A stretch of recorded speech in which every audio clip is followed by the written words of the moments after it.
सलजान,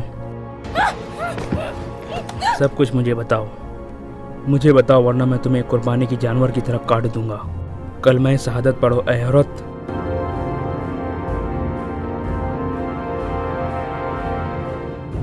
मेरी सलजान से बात हुई, उसने मुझे सब कुछ बता दिया। तुम भी इस बारे में जानती थी। अपने शौहर से ये बात छुपाने की वजह क्या है हलीमा सुल्तान? तुम ये कैसे कर सकती हो?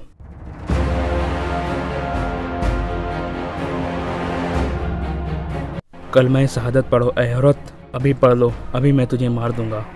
अगर मैंने तुझे ना मारा तो ना मुझे ना कबीले को सुकून मिलेगा। भाई नहीं, करीब मत आओ अर्तुगरुल, इस वक्त मैं बहुत गुस्से में हूँ।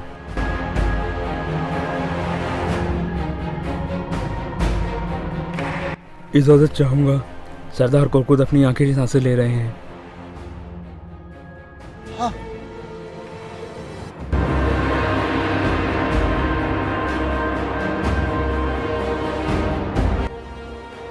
शरबत में जहर मिलाने के बाद तुमने ये ज़रूरत क्यों महसूस की कि जहर वाली शीशी अपने ही खेमे में ले जाऊं? तुम्हें क्या मसला है अर्तुगरुल? क्या तुम इस औरत की जान बचाना चाहते हो जिसने मेरे बाबा की जान लेने की कोशिश की है?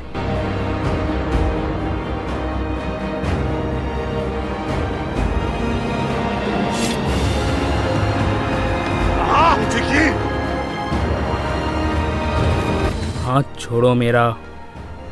क्या तुम अभी भी इस औरत को बचा रहे हो?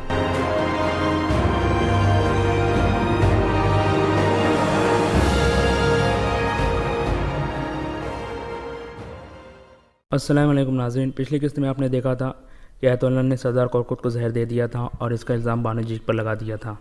इस किस्त के आगाज़ में हकीम कुरकुद बाहर आकर बताते हैं कि सरदार कुरकुद की हालत नाजुक है। मैंने उनके जिस्म से काफ़ी जहरीला खून निकाल दिया है, लेकिन अब मज़ीद नहीं निकाल सकता। अगर मैंने उनके जिस्म से मज़ीद खून निकाला तो उनकी मौत वाक़ई हो सकती है। इतने में गुंदोगद वहाँ पर आता है और कहता है कि बानो जी के खेमे से मुझे ये शीशी मिली है। हकीम आर्तुक शीशी खोल कर सूंघते हैं और कहते हैं, वही हुआ जो मैं सोच रहा था। ये सबसे ज़्यादा खतरनाक जहर है और ये फ़ौरन असर करता है और पीछे अपना कोई निशान भी नहीं छोड़ता। अब आप सब लोग अपने अपने खेमों में चले जाए। दुआ के अलावा हमारे पास और कोई चारा नहीं है। हम बस सिर्फ दुआ ही कर सकते हैं। मैंने जो करना था मैंने कर लिया, अब हम सिर्फ दुआ कर सकते हैं। दूसरी तरफ गुंदोगद तो जेल में बानो जी के पास जाता है और उससे कहता है, क्या तुम ये कहोगी कि मैंने ऐसा नहीं किया? तुमने सरदार कुरकुद और अयतुल्लाह खातून को सिपाहियों की मौजूदगी में जहर दिया है। बानो जी कहती है, ये सब झूठ है। गुंदोगद कहता है, फिर तुम्हारे खेमे से मुझे जहर वाली शीशी क्यों मिली है? क्या ये भी झूठ है? इस पर बानो जी कहती है कि उन्होंने मुझे इस्तेमाल किया है। अगर आप सच जानना चाहते हैं तो सिर्फ एक शख्स है जो ये सब कुछ जानता है और वो है सलजान खातून। ये सुनते ही गुंदोगद गुस्से में अपना खंजर निकालता है और वहाँ से चला जाता है। दूसरी तरफ दौन वापस अपने खेमे में पहुँचता है और कहता है कि बानो जी ऐसा नहीं कर सकती। वो अपने सरदार के लिए अपनी जान भी कुर्बान कर सकती है, लेकिन वो उन्हें जहर नहीं दे सकती। इतने में अर्तुल वहाँ पर पहुँच जाता है और तुर्गुत और बमसी को बाहर जाने का इशारा करता है।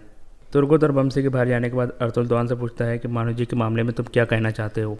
मैं जानता हूँ कि तुम उसे पसंद करते हो, लेकिन अभी उसके पास वक्त बहुत कम है। दौन कहता है, सब इल्ज़ामों के बावजूद मैं जानता हूँ कि वो बेगुनाह है और मैं अभी भी उसे पसंद करता हूँ। लेकिन एक बात है जो मैंने सलजान खातून के कहने पर छुपाई हुई थी। वो ये है कि अयतुल्लाह कुछ खतरनाक मंसूबे बना रही थी और सरदार कुरकुद के खेमे में उन्हें नुकसान पहुँचाने वाली थी और सलजान को इस हकीकत का पता चल गया था, इसलिए वो अयतुल्लाह को बेनकाब करने वाली थी। और इस मकसद के लिए सलजान खातून अपना कड़ा वापस लाना चाहती थी जो अयतुल्लाह के पास है। पहले सलजान खातून ने बानो जी से मदद मांगी, लेकिन बानो जी ने इनकार कर दिया। फिर सलजान खातून मेरे पास आई और उन्होंने मुझे कहा कि मैं बानो जी को यह काम करने पर राज़ी करूं, लेकिन बानो जी ने मेरी बात भी नहीं सुनी और उसके बाद ये सब कुछ हो गया। फिर अयतुल्लाह वहाँ से चला जाता है। दूसरी जानिब गुंदोगद इंतहाई गुस्से में सलजान के खेमे में दाखिल होता है और खंजर उसकी गर्दन पर रखकर कहता है, सलजान, सब कुछ मुझे बताओ, वरना मैं तुम्हें कुर्बानी की जानवर की तरह काट दूंगा। सलजान कहती है कि दोनों खातून के मरने से पहले सरदार कुरकुद के अयतुल्लाह के साथ नाजायज़ ताल्लुकात थे। यह सुनकर गुंदोगद कहता है, कल मैं शहादत पढ़ो ऐ औरत। अभी पढ़ लो, अभी मैं तुझे मार दूंगा। अगर मैंने तुझे ना मारा तो ना मुझे ना कबीले को सुकून मिलेगा। जिस पर सलजान कहती है कि ठीक है, तुम मुझे मार दो, इससे तुम्हें सुकून मिल जाएगा, लेकिन अगर तुम में हिम्मत है और तुम सच जानना चाहते हो तो मेरी बात सुनो। इतने में अर्तुल भी वहाँ पर पहुँच जाता है। भाई नहीं, करीब मत आओ अर्तुगरुल, इस वक्त मैं बहुत गुस्से में हूँ। लेकिन गुंदों का खंजर नहीं हटाता है और सलजान से कहता है कि मुझे पूरी बात बताओ। फिर सलजान कहती है, आपको याद है कि कबीले के बाहर एक बूढ़ी औरत की लाश मिली थी, उसको आयतुल्लाह ने मारा था। उसने मेरा कड़ा लेकर मुझे एक राज बताया था, लेकिन मज़ीद बातें बताने के लिए मुझसे ज़्यादा सोना मांग रही थी। सोना लेने के लिए कबीले में वापस आई और जब मैंने जाकर दोबारा वहाँ पर देखा तो बूढ़ी औरत मर चुकी थी। पंचागुल एक बार मुझे मिली और उसने मुझे कहा कि उसका कड़ा उसके पास है और वो मुझे धमकी देने लगी कि अगर मैं उसके रास्ते में आई तो गुंदोगदो को बता देंगी कि मैंने उस बूढ़ी औरत को कत्ल किया है, और वो मुझे ब्लैकमेल करने लगी। और गोंचागुल भी आयतुल्लाह के साथ मिली हुई है। फिर गुंदोगदो एक तरफ बैठ जाता है। सलजान कहती है कि सरदार कोरकुत को भी आयतुल्लाह ने जहर दिया है। सुनकर गुंदोगदो गुस्से में आ जाता है और कहता है, मैंने तकरीबन तुम पर यकीन कर लिया था, लेकिन तुम्हारे अंदर का शैतान अभी भी जिंदा है। आयतुल्लाह सरदार कोरकुत को कैसे जहर दे सकती है, और वो औरत खुद जहर क्यों पिएंगी? और लानत हो उस दिन पर जिस दिन मैं तुम्हें अपने खेमे में लेकर आया। फिर वो गुस्से से बाहर निकल जाता है। गुंदोगदो के जाने के बाद अर्तुल सलजान खातून से पूछता है, तुम शुरू से लेकर अभी तक की सारी बातें मुझे दोबारा बताओ। जिस पर सलजान अर्तुल को सारी बातें बताती है। मेरी सलजान से बात हुई, उसने मुझे सब कुछ बता दिया। तुम भी इस बारे में जानती थी। अपने शौहर से ये बात छुपाने की वजह क्या है हलीमा सुल्तान? तुम ये कैसे कर सकती हो? फिर अगले दिन सुबह के वक्त अर्तुल बानोजिक के जेल वाले खेमे में जाता है और बानोजिक से कहता है, तुमने उस शख्स के साथ ऐसा क्यों किया जो तुम्हारे बाप जैसा था? जिस पर बानोजिक कहती है कि मैंने ऐसा कुछ नहीं किया, मैं बेगुनाह हूँ। फिर अर्तुल कहता है कि सलजान के बारे में तुम्हारा क्या ख्याल है? फिर बानोजिक कहती है कि मुझे यकीन है कि सलजान खातून ने भी ऐसा कुछ नहीं किया है। जल्द या देर अदालत में सच सामने आ जाएगा। जिस पर अर्तुल मुस्कुराता है और कहता है कि क्या तुम्हें अभी भी इन अदालतों पर भरोसा है? जिस पर बानोजिक कहती है कि मुझे अपने अल्लाह पर भरोसा है और उसके बाद मुझे आप पर भरोसा है, और सरदार कोरकुत को जिसने जहर दिया है वो आयतुल्लाह है, उसने मुझे फंसाया है। जिस पर अर्तुल कहता है क्या उस औरत ने अपने आप को भी जहर दे दिया है? जिस पर बानोजिक कहती है कि वह शैतान सिफत औरत कुछ भी कर सकती है।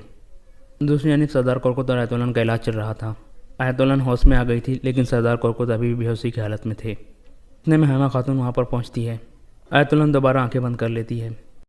हेमा खातून हकीम आर्तुक से पूछती है कि इनकी हालत अब कैसी है। पर हकीम आर्तुक कहते हैं, इनको आपकी दुआओं की ज़रूरत, और जहाँ तक आयतुल्लाह खातून की बात है, उन्होंने बहुत थोड़ा सा शरबत पिया था, इसलिए इंशाअल्लाह ये जल्द ठीक हो जाएंगी। गुमस्तगिन हेमा खातून से कहता है, आप अपने खेमे में चोर तलाश कर रही थी, लेकिन मुझे लगता है इन सब के पीछे बानो जिजिक थी। हेमा खातून कहती है कि अल्लाह करे अदालत के बगैर ये मसला हल हो जाए, और अगर उसकी नौबत आई तो मैं अदालत के लिए जज कोनिया से बुलाऊंगी। इसके बाद वो बाहर मरकज़ी खेमे में आते हैं ताकि बानोजिक से वो सवालात कर सके।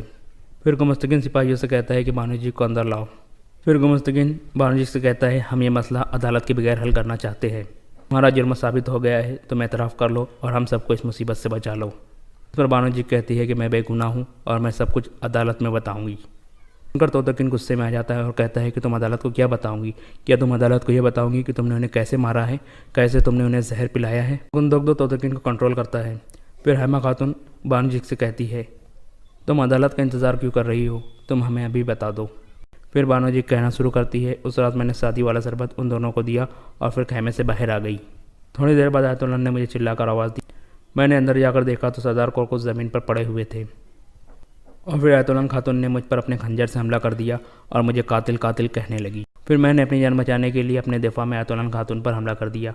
ये सारी आवाज़ें सुनकर बाहर से 2 सिपाही आ गए और एक सिपाही ने मेरे सर पर तलवार का दस्ताना मारा, जिसकी वजह से मैं बेहोश हो गई। और फिर जब मुझे होश आया तो सिपाही मुझे जेल वाले खेमे की तरफ लेकर जा रहे थे, और इसके अलावा मैं कुछ नहीं जानती। मैंने कुछ नहीं किया है, मैं बेगुनाह हूँ। फिर गुंदोगदो बानोजिक से पूछता है कि तुम्हारे खेमे से एक शीशी मिली है। हकीम आर्तुक ने शीशी को देखकर कहा है कि इसी शीशी से सरदार कोरकुत और आयतुल्लाह को जहर दिया गया था।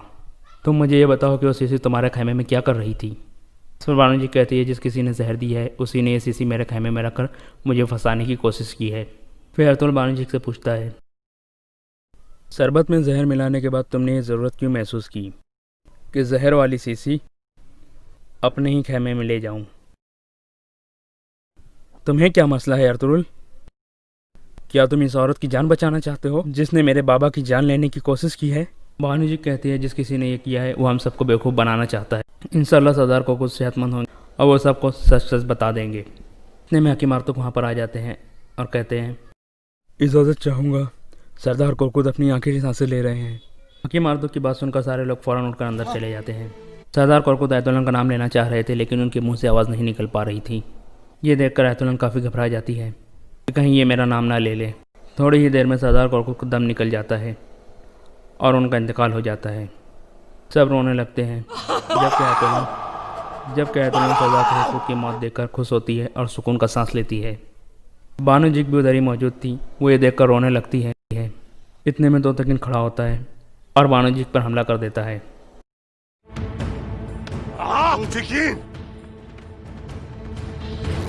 हाथ छोड़ो मेरा। क्या तुम अभी भी इस औरत को बचा रहे हो? इसके बाद अतुल उसे कहता है, मैं समझ सकता हूँ भाई, अभी अभी तुम्हारे बाबा की वफ़ात हुई है, लेकिन भाई तुम्हें सब्र करना चाहिए और हमें ये पता लगाना होगा कि ये किसने किया है और किसके कहने पर किया है, और कातिल को सामने लाने के लिए मैं तुम्हारी हर मदद करूँगा। जिस पर तोतकिन कहता है कि तुम क्या बात कर रहे हो, तुम जिस औरत को बचा रहे हो ये एक कातिल है। इस पर अतुल कहता है, मैं किसी को नहीं बचा रहा हूँ तोतकिन, लेकिन जैसा दिखाई दे रहा है ऐसा नहीं है। अगर तुमने गुस्से से काम लिया तो हम कभी भी सच नहीं जान सकेंगे। फिर गुंदोक कहता है कि बानो जी को यहाँ से ले जाओ। फिर तोतकिन कहता है कि नहीं, ये औरत कहीं नहीं जा सकती। उतने में हेमा खातून चिल्लाने लगती है, बस करो बस करो, क्या सोचकर तुम ये सब कर रहे हो? मेरे भाई की लाश अभी यहीं पड़ी है और तुम ये सब क्या कर रहे हो? फिर हेमा खातून कहती है कि इस लड़की को यहाँ से ले जाओ। उसके बाद तोतकिन शांत हो जाता है और सिपाही बानो जी को वहाँ से ले जाते हैं। थोड़ी देर में कबीले का ढोल बजने लगता है और कबीले वालों को बता दिया जाता है कि सरदार कोरकुट अब इस दुनिया में नहीं रहे। कबीले के लोग फ़ौरन उनके खेमे के बाहर इकट्ठे होने लगते हैं। अतुल अपने सिपाहियों से कहता है कि लोगों को कंट्रोल करो। इसके बाद बानो जी को बाहर लाया जाता है ताकि उसे जेल वाले खेमे में मुंतकिल किया जा सके। सब लोग बानो जी को देखकर कातिल कातिल कहना शुरू कर देते हैं और कबीले वाले मुसलसल चिल्लाते हैं कि हम अपने सरदार का इंतकाम लेना चाहते हैं, इस लड़की को हमारे हवाले कर दो, हम इसे सज़ा देंगे।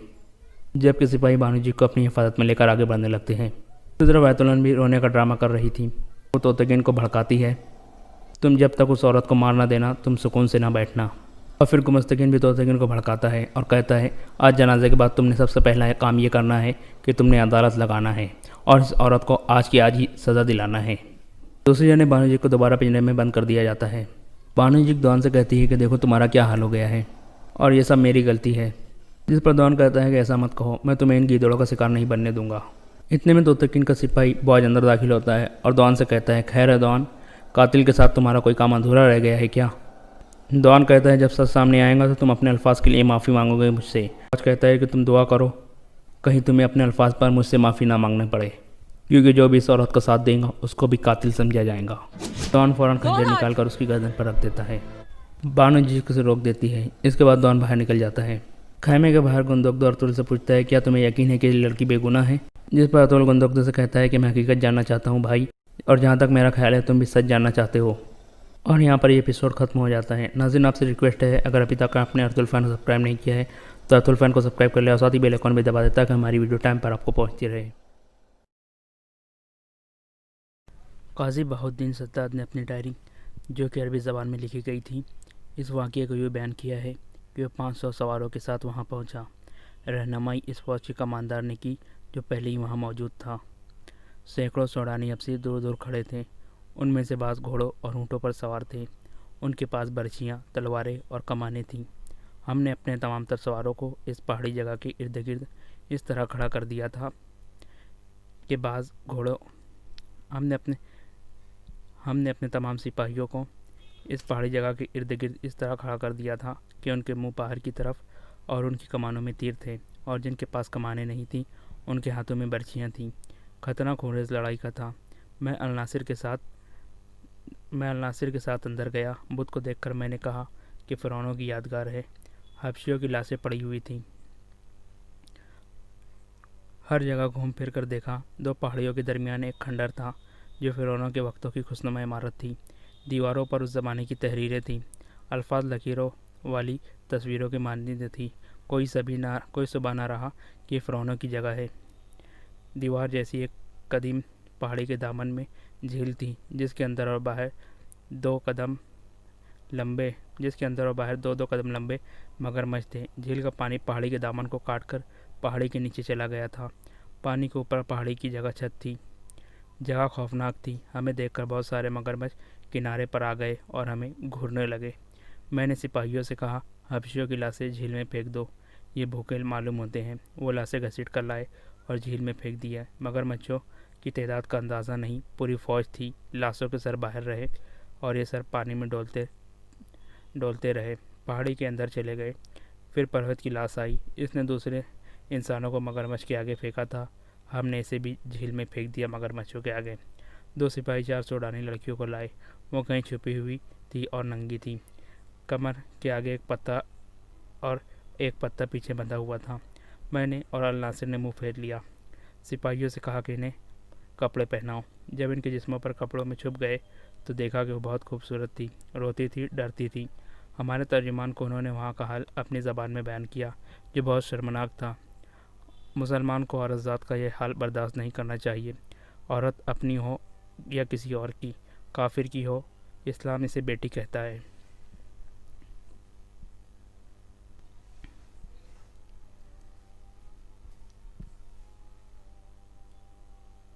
इन 4 लड़कियों का बयान था, जिससे ज़ाहिर होता था कि फ़िरौनों को खुदा मानती थी। उनका कबीला इंसानों को खुदा भी मानता था। ये जगह खुशनुमा थी, सारे सहरा में सरसब्ज थी। अंदर पानी का चश्मा था जिसने जिसने झील बनाई थी। दरख्त थे जिन्होंने साया दिया था। किसी फ़िरौन को यह मकाम पसंद आया तो इसने तफरी का मकाम इसे बना लिया और अपनी खुदाई के सबूत में ये खुशनुमा बुत बना दिया। इसमें तहखाना बनाया और यहाँ अय्याशी की। आसमान ने कोई और रंग दिखा दिया। सूरज इधर उधर हो गया। फ़िरौनों के सितारे टूट गए और मिस्र में दूसरे बातिल मज़हब आए। आखिर में हक़ की फतेह हुई और मिस्र ने ला इलाहा इल्लल्लाह सुना और खुदा के हुजूर सरखुरू हुआ। किसी ने न जाना कि बातिल इन पहाड़ियों में ज़िंदा रहा। अल्हम्दुलिल्लाह हमने खुदा अज़्ज़ व जल से रहनुमाई ली और बातिल का यह नक्शा भी उखाड़ कर फेंक दिया और इस रेगज़ार को पाक कर दिया। इस जगह को सवारों के घेरे में लेकर फ़ौज ने पत्थर के इस हैबतनाक बुत को मसमार कर दिया। चबूतरा भी गिरा दिया। तहखाने मलबे से भर दिया। बाहर सैकड़ों हबशी हैरान और खौफजदा खड़े थे कि ये क्या माजरा है। इन सबको बुलाकर अंदर ले जाया गया कि यहाँ कुछ भी नहीं था। चारों लड़कियाँ उनके हवाले की गई। चारों के बाप और भाई वहाँ मौजूद थे। उन्होंने अपनी अपनी लड़की ले ली। उन्हें बताया गया कि यहाँ एक बदकार आदमी रहता था, वो मगरमच्छों को खिला दिया गया है। इन सैकड़ों हबशियों को इकट्ठा करके उनकी ज़बान में आवाज़ दिया गया। वो सब खामोश रहे। इन्हें इस्लाम की दावत दी गई, फिर भी वो खामोश रहे। कभी कभी शक होता था जैसे इनकी आंखों में खून उतर आया है। इन्हें ये अल्फाज धमकी के लहजे में कहे गए, अगर तुम सच्चे खुदा को देखना चाहते हो तो हम तुम्हें दिखाएंगे। अगर तुम ऐसी जगह जहाँ तुम बैठे हो अपने झूठे खुदाओं का घर कहते रहो तो हम इन पहाड़ियों को भी रेज़ा रेज़ा करके रेत के साथ मिला देंगे। फिर तुम देखोगे कि किसका खुदा सच्चा है। उधर काहिरा में मेरारा होश में आ चुकी थी। वो अपनी दास्तान सुना चुकी थी जो ऊपर बयान की गई है। कभी वो कहती थी कि उसने कोई ख्वाब देखा है। उसे सारी बात याद आ गई थी। उसने बताया कि पुरोहित उसे दिन भर बेआबरू करता रहा और फूल कई बार उसकी नाक के साथ लगाता रहा। और मेरारा को बताया गया कि उसकी गर्दन कटने वाली थी। अगर छापा मार बर वक्त न पहुँच जाते तो उसका जिस्म मगरमच्छों के पेट में होता। नाजुक सी हसीन लड़की खौफ से कांपने लगी। उसके आंसू निकल आए। उसने सुल्तान सलाहुद्दीन अय्यूबी के हाथ चूम लिए और कहा, खुदा ने मुझे गुनाहों की सज़ा दी है। मैं अपने गुनाहों का एतराफ़ करती हूँ और मैं अपने गुनाहों का एतराफ़ करना चाहती हूँ। खुदा के लिए मुझे पनाह में ले ले। खुदा के लिए मुझे पनाह में ले ले। उसकी ज़हनी कैफियत बहुत बुरी थी। उसने शाम के एक दौलतमंद ताजिर का नाम लेकर कहा कि वो उसकी बेटी है। ये मुसलमान ताजिर था। इसका दोस्ताना शाम के अमीरों के साथ था। उस वक्त के एक अमीर एक शहर या थोड़े थोड़े रकबे के खित्तों के हुक्मरान हुआ करते थे, जो मरकज़ी इमारत के मातहत थे। मरकज़ी इमारत मरकज़ी वज़रात और खिलाफत के मातहत होती थी। ये उमरा 10वीं सदी के बाद पूरी तरह याशियों में डूब गए थे। बड़े ताजिरों से दोस्ती रखते थे, उनके साथ कारोबार भी करते थे और रिश्वत भी लेते थे। उनके हरमों में लड़कियों की अफरात रहती थी और शराब भी चलती थी। मेरारा ऐसी ही एक दौलतमंद ताजिर की बेटी थी, जो अपने बाप के साथ 12-13 साल की उम्र में उमरा की रक़्स सुरूद की महफ़िलों में जाने लगी थी। बाप गालिबन देख रहा था कि लड़की खूबसूरत है, इसलिए उसे लड़कपन में ही उमरा की सोसाइटी का आदी बनाने लगा था। मेरारा ने बताया कि 14 साल की हुई तो उमरा ने इसमें दिलचस्पी लेना शुरू कर दी। दोनों से बड़े कीमती तोहफे भी दिए। वो गुनाहों की दुनिया में उसी की होकर रह गई। उम्र के 16वें साल में वो बाप को बताए बगैर एक अमीर की दरपर्दा दास्ता बन गई, मगर रहती अपने घर में थी। वो दौलत में जनी पली थी, शर्म हया से आसना नहीं थी। 2-3 साल बाद वो बाप के हाथ से निकल गई और आज़ादी से 2 और उम्र से ताल्लुकात पैदा कर लिए। इसने खूबसूरत जर्ब ज़बानी और मर्दों को उंगलियों पर नचाने का और मर्दों को उंगलियों पर नचाने में नाम पैदा कर लिया था। बाप ने इसके साथ समझौता कर लिया। गुज़िश्ता 6 साल से उसे एक और ही किस्म की ट्रेनिंग मिलने लगी थी। ये 3 उम्रा ने मिलकर साजिश की थी, जिसमें इसका बाप भी शरीक था। इसे खिलाफत की जड़ें खोखली करने की ट्रेनिंग दी जा रही थी। आगे चलकर इस साजिश में एक सलेबी भी शामिल हो गया। ये उमरा खुद मुख्तार हाकिम बनने के ख्वाब देख रहे थे। सलेबियों की मदद के बगैर ये मुमकिन नहीं था। अरारा को मोहतरम सुल्तान नूरुद्दीन जंगी और खिलाफत के दरमियान गलत फहमियाँ पैदा करने के लिए भी इस्तेमाल किया गया था। सलेबियों ने इस मुहिम में 3 ईसाई लड़कियों को शामिल करके एक ज़मीन दोज महाज बना लिया। उन्होंने जब देखा कि मिस्र में सुल्तान सलाहुद्दीन अय्यूबी ने नाम पैदा कर लिया है और इसने 2 ऐसे कारनामे कर दिखाए हैं जिसने उसे मिस्र का वज़ीर और अमीर ही नहीं बल्कि बादशाह बना दिया है, तो अरारा को खलीफा अल-आज़िद की खिदमत में तोहफे के तौर पर भेज दिया गया। उसे मुहिम यह दी गई थी कि खलीफा के दिल में सुल्तान अय्यूबी के खिलाफ दुश्मनी पैदा करे और साबिक सूडानी फ़ौज के जो चंद अहकाम फ़ौज में रह गए थे इन्हें अल-आज़िद के करीब करके सूडानियों को एक और बगावत पर आमादा करे।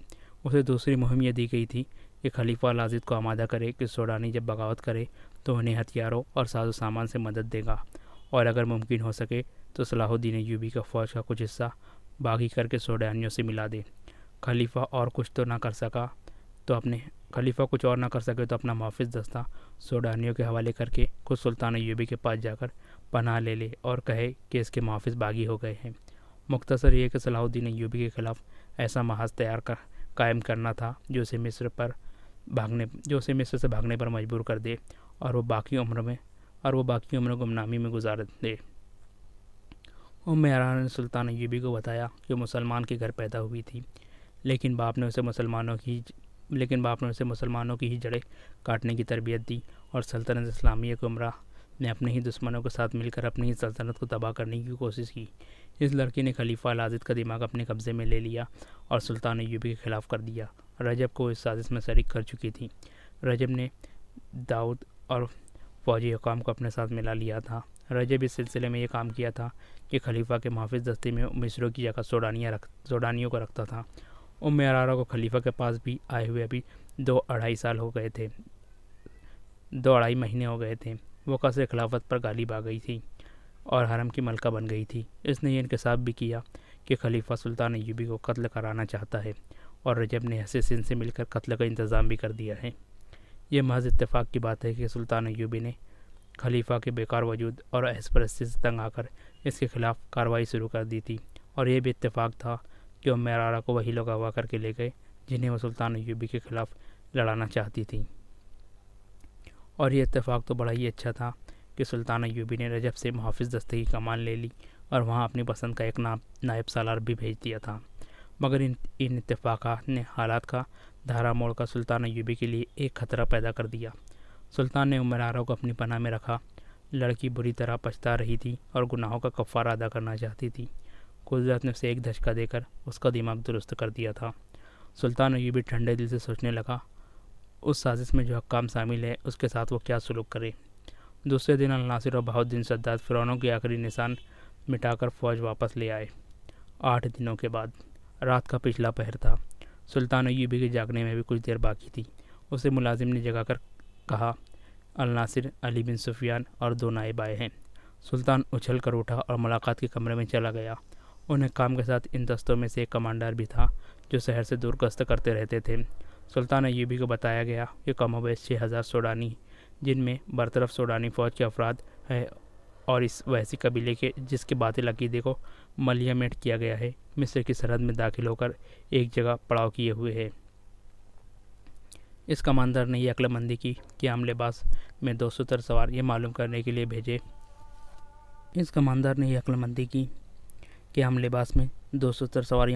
के लिए भेजे कि इस लश्कर का क्या इरादा है। इन 70 सवारों ने अपने आप को मुसाफिर जाहिर किया और ये मालूम कर लिया कि लश्कर काहिरा पर हमला करने के लिए जा रहा है। 70 सवारों ने लश्कर के सरबराहों से मिलकर सुल्तान सलाहुद्दीन अय्यूबी के खिलाफ बातें की और कहा कि वो बहुत से आदमियों को इस लश्कर में शामिल करने के लिए लाएंगे और ये कहकर वो रुखसत हो आए। उनके इत्तला के मुताबिक ये लश्कर इधर उधर मस्जिद नफरी का मुंतज़र कर रहा है। ये मस्जिद नफरी का इंतज़ार कर रहा है और उसे अगले रोज़ वहाँ से कूच करना था। सुल्तान अय्यूबी ने पहला हुक्म ये दिया कि खलीफा के मुहाफ़िज़ दस्ते में सिर्फ 50 सिपाही और एक कमांडर रहने दो, बाकी तमाम दस्ते को छाने में बुला लो। अगर खलीफा एहतजाज करे तो कह देना कि ये मेरा हुक्म है। सुल्तान ने अली बिन सुफियान से कहा कि अपने शोबे के कम अज़ कम 100 आदमी जो सोडानी ज़बान अच्छी तरह बोल सकते हैं, सोडानी बागियों के भेस में इस कमांडर के साथ अभी रवाना कर दो। कमांडर से कहा कि ये 100 आदमी इन 200 सवारों के साथ सोडानियों के लश्कर में शामिल होंगे। ये 200 सवार संतरी बनाए गए कि वो वादा के मुताबिक मदद लाए। इनके लिए हिदायत ये दी कि वो लश्कर की पेशकदमी के मुतालिक इतला देंगे और देखेंगे कि रात के वक्त इस लश्कर के जानवर और रसद कहाँ होती है। सुल्तान अय्यूबी ने अल नासिर से कहा कि तेज़ रफ्तार घुड़सवार छापा मारो और छोटी मजनिकों के दस्ते तैयार रखो। मैंने सोचा था कि सीधी टक्कर लेकर सोडानियों को शहर से दूर ही ख़त्म कर दिया जाएगा। अल नासिर ने कहा। नहीं, सुल्तान अय्यूबी ने कहा, याद रखो अल नासिर, अगर दुश्मन की तादाद कभी तुमसे थोड़ी भी हो तो बराह रास्त तसादुम से गुरेज करो। रात को छापा मार इस्तेमाल करो, संजून मारो, दुश्मन को पहलू से अकब से लो, ज़रब लगाओ और भागो। दुश्मन की रसद तबाह कर दो, जानवर तबाह कर दो, दुश्मन को परेशान करो, इसके दस्ते बिखेर दो, उसे आगे आने की मोहलत न दो, उसे दाएं बाएं फैल जाने पर मजबूर कर दो। अगर सामने से टक्कर लेना चाहते हो तो ये न भूलो कि यह शहरा है। सबसे पहले पानी की जगह पर कब्जा करो, सूरज और हवा के रुख को दुश्मन के खिलाफ रखो, उसे परेशान करके अपनी पसंद के मुताबिक मैदान में लाओ। मैं तुम्हें अमली सबक दूंगा। इस लश्कर की ये ख्वाहिश मैं पूरी नहीं होने दूंगा कि वो काहिरा तक पहुँचे या मेरी फ़ौज के सामने आमने सामने आकर लड़े। इसने अली बिन सुफियान से कहा, तुम 100 आदमियों को लश्कर में शामिल होने के लिए भेजोगे। इन्हें कहना कि वो सोडानियों में यह अफवाह फैला दे कि 6-7 दिनों तक सुल्तान अय्यूबी फ़लस्तीन पर हमला करने के लिए जा रहा है, इसलिए काहिरा पर हमला करके इसकी गैर हाजिरी में किया जाएगा। ऐसी बहुत सी हिदायत और अहकाम देकर सुल्तान अय्यूबी ने इन्हें बताया कि वो आज शाम से काहिरा में नहीं होगा। इसने इन्हें काहिरा से बहुत दूर जगह एक बताई। वो अपना हेडक्वार्टर दुश्मन के करीब रखना चाहता था ताकि जंग अपनी निगरानी में लड़ा सके। सब ने मुलाकात के कमरे ही में सुबह की नमाज़ पढ़ी और सुल्तान अय्यूबी के अहकाम पर कार्रवाई शुरू कर दी गई। सुल्तान अय्यूबी तैयारी के लिए अपने कमरे में चला गया। सोडानियों के लश्कर में इजाफा होता जा रहा था। 2 साल गुजरे, उनकी एक बगावत बुरी तरह नाकाम हो चुकी थी और वो इसी कोशिश और तैयारियों में इस वक्त शुरू हो गई थी। वो दूसरी बगावत करना चाहते थे। सलेबियों ने मदद का वादा कर रखा था और जासूसों की बहुत बड़ी तादाद मिस्र में दाखिल कर दी गई थी। सोडानियों का हमला एक न एक रोज़ आना ही था, लेकिन ये अचानक आ गया। वजह यह थी कि सुल्तान अय्यूबी ने एक सोडानी कबीले के मजहब पर फौजी हमला किया था और इसके देवताओं का मस्कन तबाह कर दिया था। ये वजह मामूली नहीं थी। मिस्र में जो सुल्तान अय्यूबी के मुखालफिन थे, उन्होंने इसके इस इक़दाम को इसके खिलाफ इस्तेमाल किया। सोडानी फ़ौज के बरतरफ किए हुए बागी कमांडरों को भी मौका मिल गया। ये सब फ़ौरन हरकत में आ गए। इनमें मिस्री मुसलमान भी थे। उन्होंने उस कबीले की मजहबी जज्बात को भड़काया और उन्हें कहा कि उनका मज़हब सच्चा है। अगर वो सुल्तान अय्यूबी के खिलाफ उठेंगे तो उनके देवता अपनी तौहीन का इंतकाम लेने के लिए उनकी मदद करेंगे। उन्होंने 5-7 दिनों में लश्कर जमा कर लिया और काहिरा पर हमला करने के लिए चल पड़े। जो इधर उधर के लोगों को पता चलता था वो इस लश्कर में शामिल होते जाते। 200 सवारों के साथ जब 100 मुसल्लह आदमी इस लश्कर में शामिल हुए, ये लश्कर सरहद से आगे आ गया और एक जगह पड़ाव किए हुए था। सुल्तान अय्यूबी रात के वक्त इतना आगे चला गया जहाँ उसे इस लश्कर की नकल हरकत की इतला जल्दी मिल सकती थी। इन 100 आदमियों ने हमलावरों के सरबराहों को बताया कि सुल्तान अय्यूबी चंद दिनों तक फ़लस्तीन की तरफ कूच कर रहा है। सरबराह बहुत खुश हुए। उन्होंने ये पड़ाव 2 दिन और बढ़ा दिया। अगली रात सुल्तान अय्यूबी को इस लश्कर की पहली इतला मिली। इससे अगली रात इसने 50 सवार और 5 मिन्ने भेजी, जिनके साथ आतिश गिर मादे वाली हंडियाँ थीं। इन्हें घोड़ा खींचता था। आधी रात के वक्त जब सोडानी लश्कर सोया हुआ था, इनके अनाज के ज़ख़ीरे पर हंडियाँ गिरने लगी जो आतिश, और उसके बाद आतिश से तीर आए और शोले उठने लगे। लश्कर में भगदड़ मच गई। मजनिकों को वहाँ से फ़ौरन पीछे भेज दिया गया।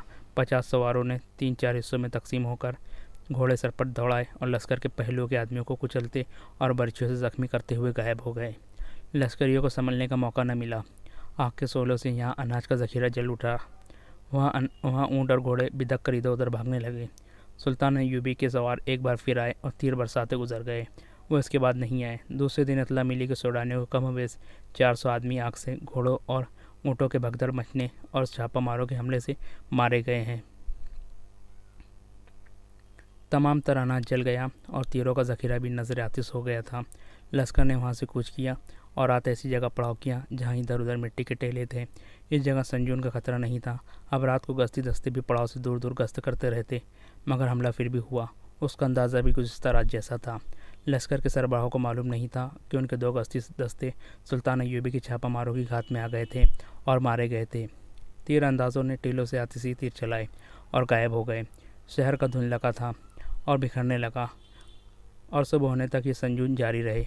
उनसे गुज़िश्ता रात की बनिस्बत ज़्यादा नुकसान हुआ। शाम को अली बिन सुफियान ने सुल्तान अय्यूबी को अपनी जासूसों की लाई हुई रिपोर्ट दी कि कल दिन के वक्त सूडानी लश्कर इस अंदाज से पेशकदमी करेगा कि संजून मारने वालों का ठिकाना मालूम करके उसे ख़त्म किया जाए। सुल्तान अय्यूबी ने अपने करीब कोई फ़ौज रखी हुई थी। उसने रात के वक्त हमला न कराया। उसे मालूम था कि अब दुश्मन चौकन्ना होगा। अगले रोज़ इसने 400 प्यादा सिपाही सूडानियों के लश्कर के दाएँ बाएँ और निसफ मील दूर भेज दिए। 400 बाएं तरफ। इन्हें हिदायत दी गई कि वो आगे को चलते जाए। दोनों दस्ते जंगी तरतीब में सूडानियों के पहलू से गुजरे तो सूडानियों ने इस खतरे के पेश नज़र अपने पहलू फैला दिए। ये दस्ते पहलू याकब पर अगब से हमला करेंगे। सुल्तान अय्यूबी की हिदायत के मुताबिक इसके कमांडर अपने दस्तों को परे हटा गए। सूडानी धोखे में आ गए। उन्होंने अपने लश्कर को दाएं और बाएं फैला दिया था। अचानक सुल्तान अय्यूबी के 500 सवारों ने टीलों की ओर से निकलकर सूडानी के वस्त्र में हल्ला बोल दिया। यहाँ उनकी कमान थी। घुड़सवारों का यह अचानक हमला और बेहद शदीद था। सारे लश्कर में भगदड़ मच गई। पहलुओं से ज़्यादा तीरंदाजों ने तीर बरसाने शुरू कर दिए। इस तरह सिर्फ 1300 नफरी की फ़ौज ने कमोबश 6000 के लश्कर को भगदड़ में मुब्तला करके ऐसी शिकस्त दी कि शहरा लाशों से अड़ गई और सूडानी कैद में भी आए और भागे भी। भागने वालों की तादाद थोड़ी थी। ये सूडानियों की दूसरी बगावत थी जो सुल्तान अय्यूबी ने इन्हीं के खून में डुबो दी। अब के सुल्तान अय्यूबी ने डिप्लोमेसी से काम नहीं लिया। इसने जंगी कैदियों से मालूमात हासिल करके इन तमाम कमांडरों और दीगर हक्काम को कैद में डाल दिया जो दर पर्दा बगावत की साजिश में शरीक थे। तकरीबकारों की भी निशानदेही हो गई। इन्हें सजाए मौत दी गई। रजब जैसे नायब सलारों को हमेशा के लिए कैद खाने में डाल दिया गया। सुल्तान अय्यूबी हैरान इस पर हुआ कि बाद ऐसे हुक्काम और इस साजिश में शरीक थे जिन्हें वो अपना वफादार समझता था। इसने अपने मोतमिद सलारों और दीगर हुक्काम से कह दिया कि मिस्र के दफ़ा और सल्तनत के इस्तेकाम के लिए सूडान पर हमला और कब्ज़ा बहुत ज़रूरी हो गया है। इसने खलीफा लाजी से मुआफ़िज़ दस्ता वापस लेकर उसे माज़ूल कर दिया और ऐलान कर दिया कि अब मिस्र खिलाफत अब्बासिया के तहत रहेंगी। मिस्र से फ़ातिमी खिलाफत ख़त्म हो गई और ये भी कि खिलाफत की गद्दी अब बगदाद में होंगी और मिस्र बगदाद की अब्बासी खिलाफत के तहत होगा। सुल्तान अय्यूबी ने उम्मे अरारा को 8 मुहाफ़िज़ों के साथ मोहतरम सुल्तान नूरुद्दीन ज़ंगी के हवाले करने के लिए रवाना कर दिया। सुल्तान सलाहुद्दीन अय्यूबी ने कमरे में टहलते हुए आह भरी और कहा, कौम मुत्तहिद हो सकती है और हो भी जाती। कौम का सिराजा उमरा और हुक्काम बिखेरा करते हैं या वो खुद साख्ता कायद जो अमीर वज़ीर या हाकिम बनना चाहते हैं। तुमने देख लिया है अली, मिस्र के लोगों की ज़बान पर हमारे खिलाफ़ कोई शिकायत नहीं। गद्दारी और तकरीबकारी सिर्फ बड़े लोग कर रहे हैं। इन बड़े लोगों को मेरी ज़ात के साथ कोई अदावत नहीं। मैं इन्हें इसलिए बुरा लगता हूँ कि मैं उस गद्दी पर बैठ गया हूँ जिसके वो ख्वाब देख रहे थे। सुल्तान अय्यूबी अपने कमरे में टहल रहा था। अली बिन सुफियान और बहाउद्दीन सद्दाद बैठकर सुन रहे थे। वो सितंबर के महीने के पहले हफ्ते की एक शाम थी। जून और जुलाई में सुल्तान अय्यूबी ने सूडानियों के बगावत को कुचला और इसके फ़ौरन बाद अल-आज़िद को खिलाफत की गद्दी से हटा दिया। इससे पहले इसने सूडानियों की बगावत को नहायत अच्छी जंगी हिकमत अमली से दबाकर सूडानी फ़ौज को तोड़ दिया था, मगर बगावत करने वाले किसी भी कायद, कमांडर या अस्करी को सज़ा नहीं दी गई थी। डिप्लोमेसी से काम लिया गया था। इस तरह इसकी जंगी अहमियत की भी धाक बैठ गई थी और डिप्लोमेसी की भी। अब के सूडानियों ने फिर सर उठाया तो सुल्तान ने इस सर को हमेशा के लिए कुचल देने के लिए पहले तो मैदान जंग में सूडानियों की लाशों के अंबार लगा दिए। फिर भी जो पकड़े गए उसके अहदे और रुतबे का लिहाज किए बगैर उसे इंतहाई दर्दनाक सज़ा दी गई।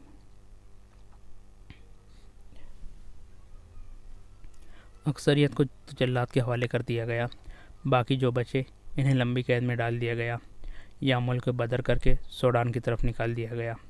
आज 2 महीने हो गए थे। सुल्तान अय्यूबी ने कहा, मैं सल्तनत के इंतज़ाम और कौम की फलाह व बहबूद की तरफ तवज्जो नहीं दे सका। मुजरिम लाए जा रहे हैं और मैं सोच विचार के बाद इन्हें सज़ाए मौत देता चला जा रहा हूँ। यूँ दिल को तकलीफ़ हो रही है जैसे मैं कत्लेआम कर रहा हूँ। मेरे हाथों मरने वालों की अक्सरियत मुसलमानों की है।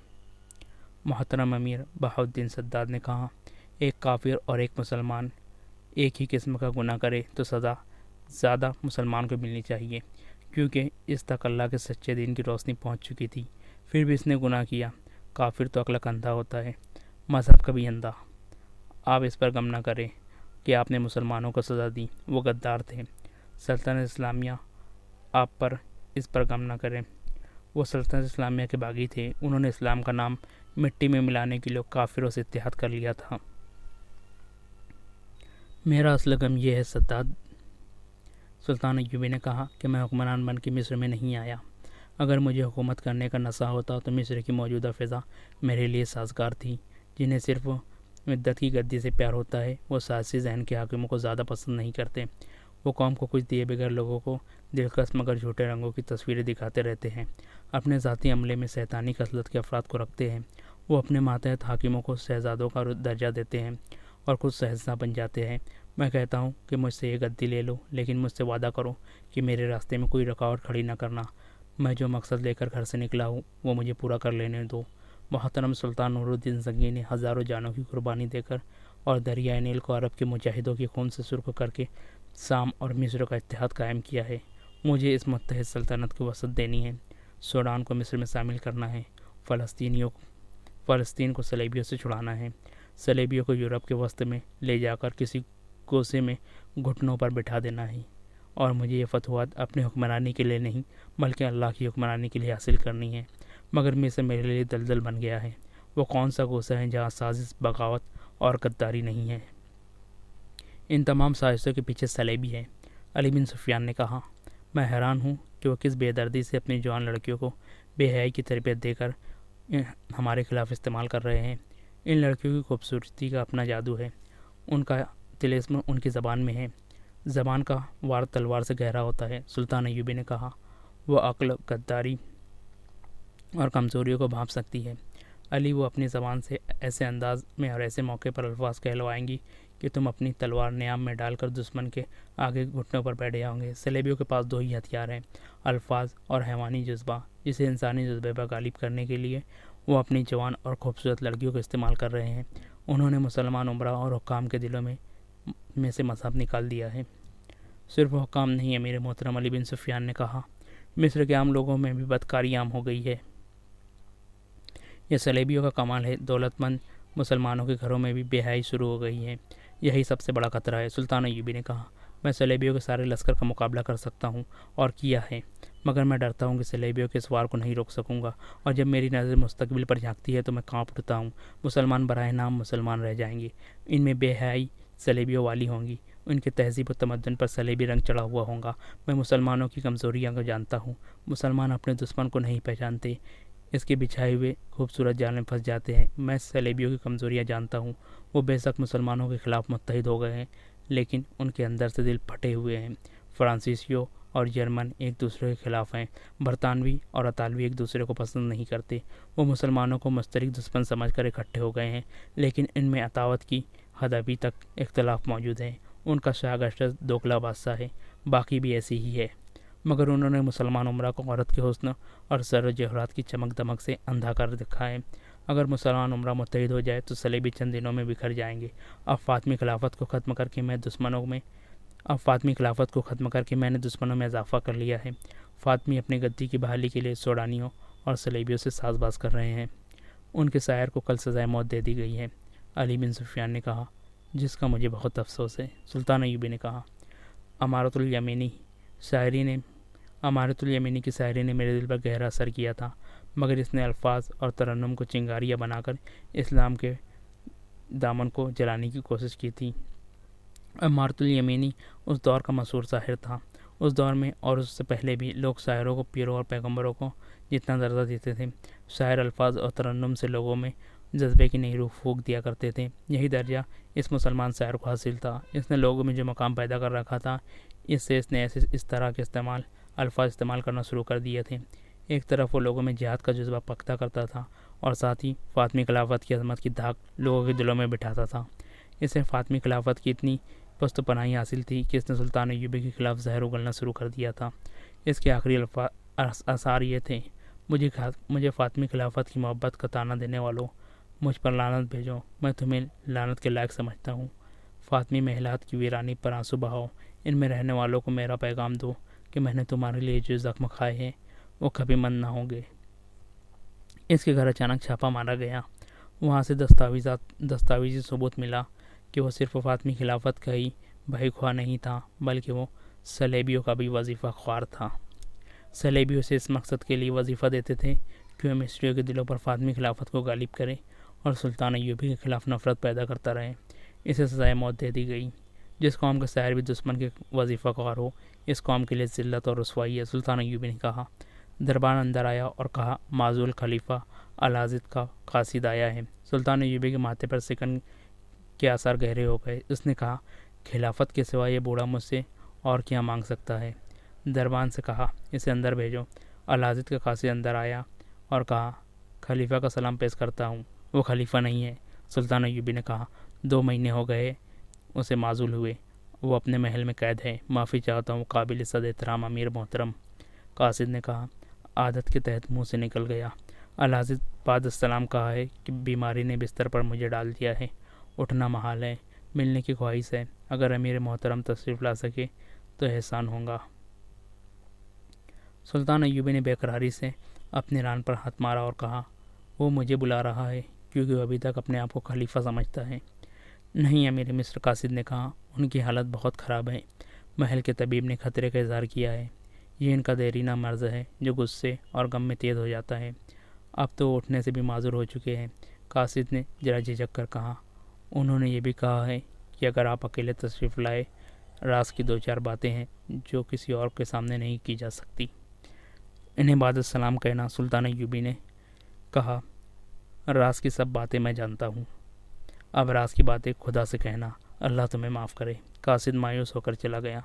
सुल्तान अय्यूबी ने दरबान को बुलाकर कहा कि तबीब को बुलाओ। इसने अली बिन सुफियान और बहाउद्दीन सद्दात से कहा, इसने मुझे अकेला आने को कहा है, क्या इसमें कोई चाल नहीं है? क्या मेरा कस्सा गलत है कि मुझे महल में बुलाकर मेरा काम तमाम करना चाहता है? इसे मुझ पर औचावार करना चाहिए, इसे हक हासिल है। आपने अच्छा नहीं किया जो गए नहीं, सद्दात ने कहा और अली बिन सुफियान ने भी तायद की। तबीब आ गया तो सुल्तान अय्यूबी ने इसे कहा कि आप अल-आज़िद के पास चले जाएं।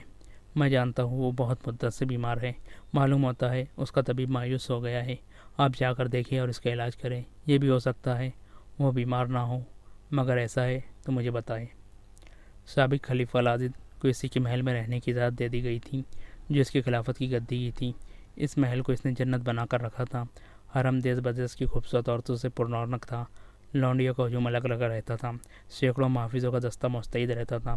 फौजी कमांडर हाजिरी में खड़े रहते थे। सुल्तान अय्यूबी के लाए हुए इनकलाब ने इस महल की दुनिया ही बदल डाली थी। खलीफा अब खलीफा नहीं रहा। महल में ऐश इशरत का तमाम सामान जू का तू रहने दिया गया। फौजी कमांडरों और महफिज दस्ते को वहाँ से हटा दिया गया था। फौज का एक दस्ता भी वहाँ नज़र आता था, मगर यह अल-आज़िद का महफिज पहरा नहीं था। खिलाफत का महल चूँकि साजिशों का मरकज़ बन गया था, इसलिए वहाँ अब अमीर मिस्र सुल्तान सलाहुद्दीन अय्यूबी ने अपना पहरा लगा दिया था। अल-आज़िद अब अपने महल में कैद था। वह बूढ़ा था और दिल के मर्ज़ का मरीज़ था। खिलाफत छिन जाने का गम, बुढ़ापा, शराब और ऐशो इशरत ने इसे बिस्तर पर डाल दिया। चंद दिनों में वो लाश की मानिंद हो गया था। उसकी तीमारदारी के लिए 2 अधेड़ उम्र औरतें और एक खादिम इसके कमरे में मौजूद था।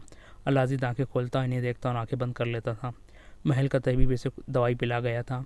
2 जवान लड़कियां कमरे में मौजूद थी। यह अल-आज़िद के हरम की रौनक थी। इनमें से एक ने खलीफा का हाथ अपने हाथ में लिया और इस पर झुककर सेहत का हाल अहवाल पूछा। दूसरे ने अल-आज़िद का चेहरा अपने दोनों हाथों में थाम कर इसे सेहतयाबी की दुआ दी। दोनों लड़कियों ने एक दूसरे की आंखों में देखा और एक ने कहा, आप आराम फरमाएं, हम आपको बेआराम नहीं करेंगे। दूसरी ने कहा, हम हर वक्त आपके साथ वाले कमरे में मौजूद रहती हैं, बुला लिया करे। और दोनों कमरे से निकल गई। अलाजिद ने कराह कर लंबी आह भरी और अपने पास खड़ी अधेड़ उम्र औरतों से कहा, ये दोनों लड़कियां मेरी तीमारदारी के लिए नहीं आई, बल्कि ये देखने के लिए आई थी कि मैं कब मर रहा हूँ। मैं जानता हूँ इन्होंने अपनी दोस्तियाँ लगा रखी हैं। ये गिधाए मेरे मरने का इंतज़ार कर रहे हैं। इनकी नज़रें मेरे माल और दौलत पर हैं। तुम तीनों के सिवा यहाँ मेरा हमदर्द कौन है? कोई नहीं, कोई भी नहीं। फातिमी खिलाफत के नारे लगाने वाले कहाँ गए? उन्होंने दिल पर हाथ रख लिया और करवट बदली। वो तकलीफ़ में था। इतने में कासिद कमरे में आया और कहा, अमीर मिस्र सुल्तान सलाहुद्दीन अय्यूबी ने आने से इनकार कर दिया है। ओह बदनसीब सलाहुद्दीन, अलाजिद ने कराहने के लहजे में कहा। मेरे मरने से पहले एक बार तो आ जाता। सदमे ने इसकी तकलीफ़ में इजाफा कर दिया। इसने नहीफ सी आवाज़ में रुक रुक कर कहा, अब तो मेरी लौंडिया भी मेरे बुलाने पर नहीं आती, तो अमीर मिस्र क्यों कराएंगा? मुझे गुनाहों की सज़ा मिल रही है। मेरे खून के रिश्ते भी टूट गए। इनमें कोई भी नहीं आया। वो मेरे जनाजे पर आएंगे और महल में जो